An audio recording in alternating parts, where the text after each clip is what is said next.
So magandang buhay mga kasaka. Dito tayo sa aking talungan. Ayan po, nakaupo tayo.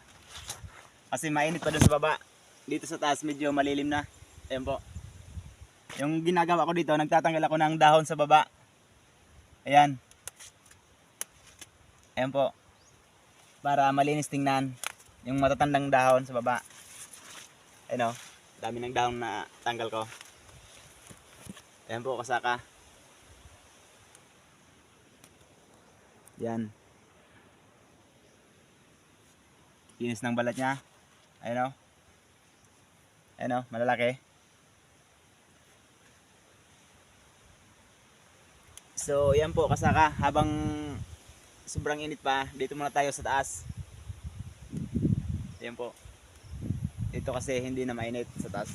Ayan o.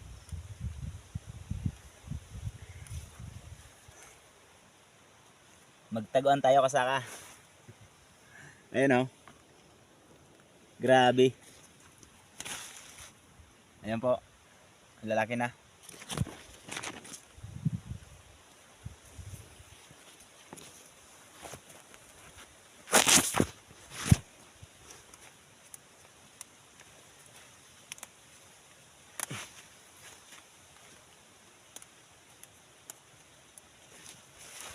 Ayan po. Nagtatanggal natin na dahon. Saka. Para po hindi pamugada ng insekto. Ganito lang yung diskarte dito kasaka.